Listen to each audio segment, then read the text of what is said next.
You have to think in your mind what you deserve to have. Now, you will take action into the future, right? You can't get what you want if you don't eventually take action, but you have to set your mind in the right place to have the greatness that you deserve.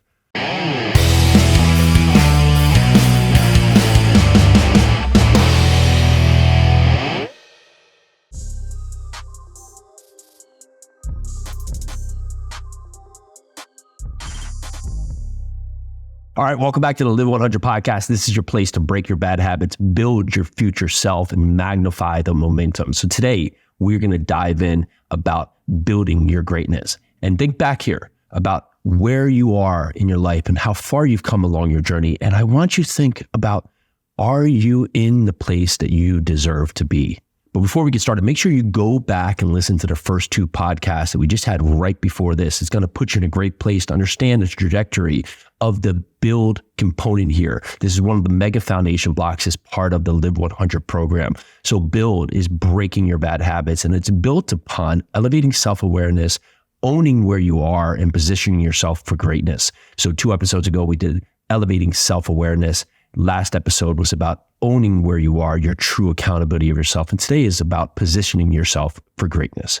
So many times in life, we've been set up for the right things. We are the right person. However, we choose to show up and be mediocre. We choose to show up and not prove to the world what we actually are here to do. Why? Because we set up to self-sabotage ourselves. There's so much time in life that we are the right person. We are the right everything. We are the right thing that's needed at that moment. However, we tell ourselves we're not. We tell ourselves we're not good enough. We're not smart enough. We're not healthy enough. We're not rich enough. We're not the right person. And for that, what we get is what we've asked for, mediocrity.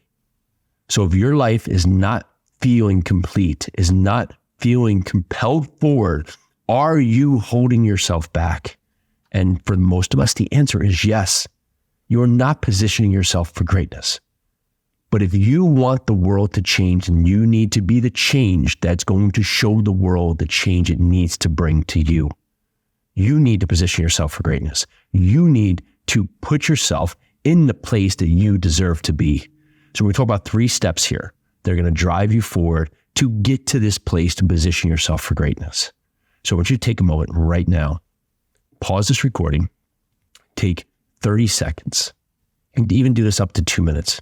And I want you to envision in your mind the ideal world that you would have if you had everything you want. And where would that world be in a year from now? Where will you be living? What would the weather be like?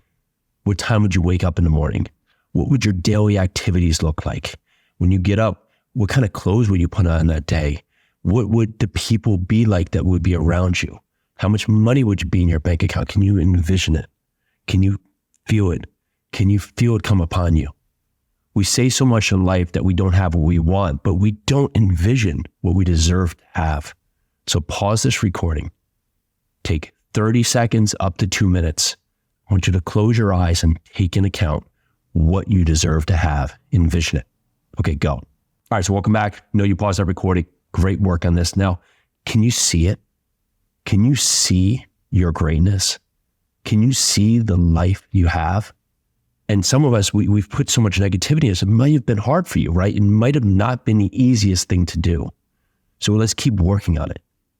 Do you know there's studies where people in 2 different test groups, one will actively go out there and play the piano as part of a test group to play 5 keys, and the other will envision doing it.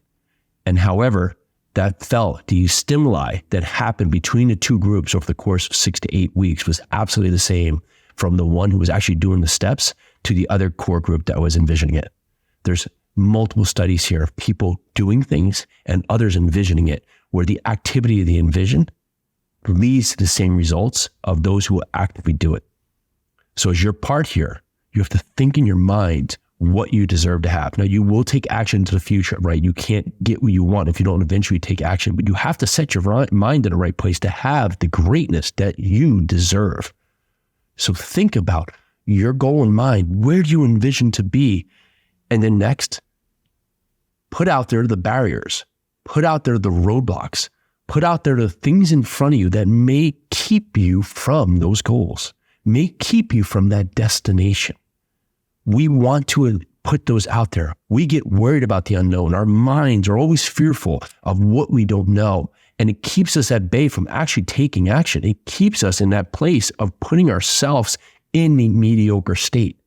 So we stay where we are because we're not thinking of the roadblocks ahead. Because when you do, you see them in front of them.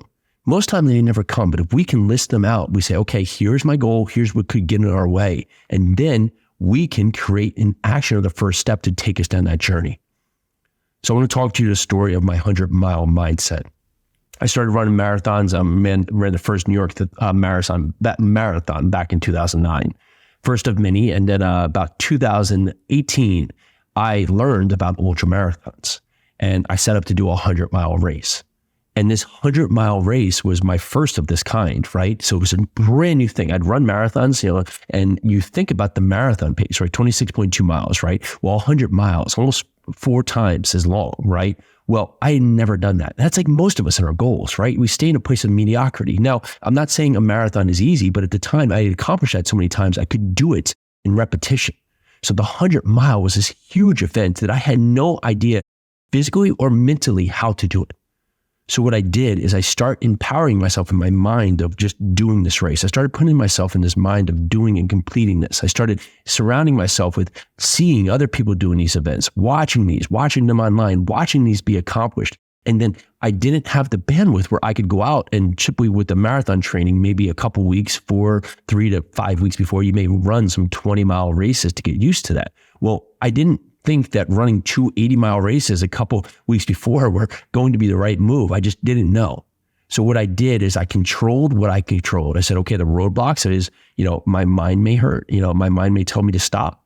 I may not have the stamina to do it, but I can have the fortitude and the discipline to carry through. And that's what I can control. So each and every day for 100+ days beforehand, I started getting up and running. 4:32 a.m., I'd get up and I'd go run 6 miles. Now, in New Jersey, it could be hot, it could be cold, it could be freezing. I could be sick, my ear hurts, my foot hurts. No matter what, I got up that day and ran those 6 miles. And it conditioned my mind to understand this is what I am doing now. Because I was positioning myself for greatness. I was positioning myself to take the leap, to explore more. And when the first day came that I was leading up to the race, I show up that morning. And if I was to think, hey, I just have to run 100 miles today, like most of us, it would have feared me back from the ledge because I would have thought that I was standing on top of this 10-story building taking that first step. But all I had to do was take that first step and run 6 miles because that's what I knew to do. So I told myself, get out of the gate, run 6 miles. It's about the first drink station. So I did that. And when I get there, I'll figure it out. And I did that, got to the first aid station. I ran another 6 miles. Got to the next aid station. I ran another 6 miles, right? And each time I wanted to stop her. Each time that I was having a hard moment to push through, I said, let me just get to the end of that 6 miles. Let me just get to that next part. And if that time I want to stop, then we can think about it then.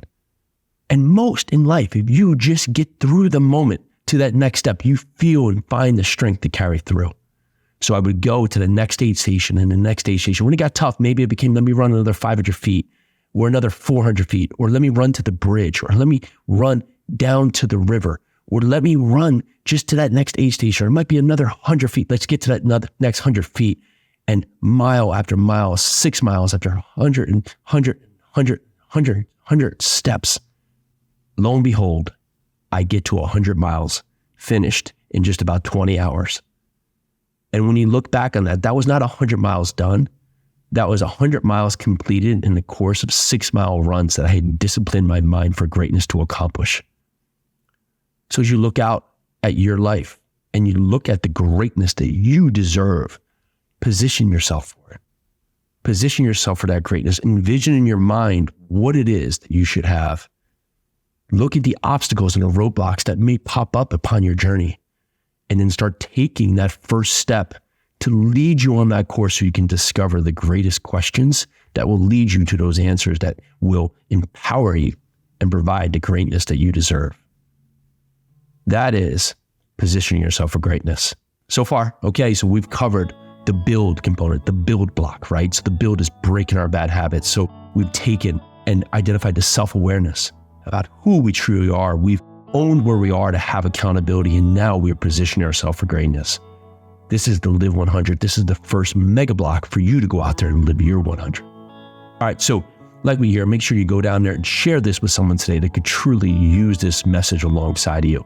And, these are steps that are built for you to go out there and do them yourselves. But if you want to work with us, if you want to learn more and work alongside us to be able to go out there and accomplish your goals, we coach other people to live their 100. Well, if you want to learn more, go over to jasonyarusi.com. You'll learn everything here about what we do, what we're about. Schedule a call with us. We talk more to see how we can empower you forward to your goals.